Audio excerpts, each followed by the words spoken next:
আলাইকুম, ভালো আছেন ভাই? কি নাম জানো ভাই আপনার? তরিকুল ইসলাম। আব্বার নাম কি? আনসার মন্ডল। এই ভুট্টা কি আপনার না আপনার ভাইয়ের? আপনার ভাইয়ের ভুট্টা। এই কি ভুট্টা আপনি জানেন? রূপালী 55। আপনার কি ভুট্টা ছিল? রূপালী 55 ছিল। তো যাই হোক, মাঠের থেকে আমাদের মাঠ দেখার ইচ্ছা ছিল। দুর্ভাগ্যের কপাল দেখাচ্ছে আপনারা কেটে ফেলেছেন, যার ফলে আমরা বাসায় বসে একটু যাক একটা আলোচনা করছি যে আসলে ভুট্টাটা কেমন। তা আপনি একটু বলেন যে ভাই, রূপালী 55 মাটিতে আরও অন্যান্য জাত ছিল, তো সেই হিসাবে রূপালী 55 আপনার কেমন হয়েছে বা কেমন মনে হচ্ছে, বা মুসার ধরন কেমন, সব মিলে একটু জোরে কথা বলেন। শতগুণ ভালো বললে একটা কেমন হয়ে যায়, কারণ এর বৈশিষ্ট্য ভালো কোন দিকে পাচ্ছেন? এর আগেও তো ভুট্টা করেছেন। এটা প্রথম করছেন না? অন্য জাত তো করেছেন। তার থেকে ভালো কিভাবে বুঝছেন যে তার থেকে ভালো? মাঝখান দিয়ে একটা ভাঙেন দিনই, র্যাকেশটা কেমন দেখেন দিনই, চিকন না মোটা? চিকন আছে।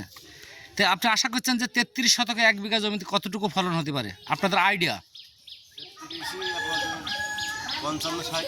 55-60 যাবে 33 শতকে, মানে মুসার ধরন দেখে যেটা বলছেন, বা গাছও তো জমিতে খুব ভালো ছিল।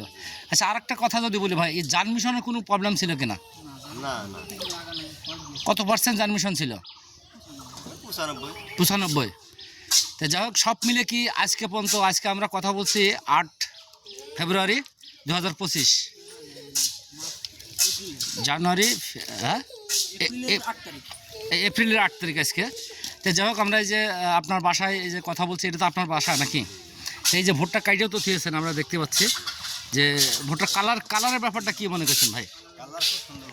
সুন্দর কালার না? তো ধন্যবাদ ভাইকে। আমরা এই যে রূপালী 55 ভুট্টা দেখছি আজকে। তো ভাই মনিরুল ভাই, একটু কথা বলেন আপনি। আপনার যেহেতু আপনি দিয়েছেন, আপনার কৃষক হিসাবে দিছিলাম, আমি একজন দোকানদার। জি, আশা করি অন্যান্য বারের থেকে অনেক ফলন আশা করছি। আচ্ছা, আমি নিজেই মাঠ পরিদর্শন করছি। জি, আমার যে ডিলার ছিল, জি, ওনার সাথেই আমি পরিদর্শন করে মাঠে আশা করছি অন্যান্য বারের থেকে। হ্যাঁ, মশার যে গঠন, ধরো একই অনেক চিকন, জি, কালার খুবই সুন্দর। জি, 33 শতকে আশা করি 50 প্লাস এবার যাবে আশা করে যাই।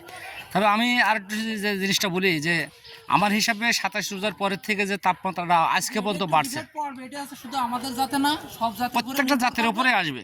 তাপ যদি বেশি হয়ে যায়, সেটা একটা ফলন একটু কম হয়। মানে সেই তুলনামূলক হিসাবে আমাদের হিসাবে যে 2-3 মণ ফলন কমে যাবে, সেখানে একটু হয়তো 2-1 মণ ফলন কম হবে। তো ধন্যবাদ মনিরুল ভাইকে। এই কথা বলে শেষ করছি। আসসালামু আলাইকুম, খুদা হাফেজ।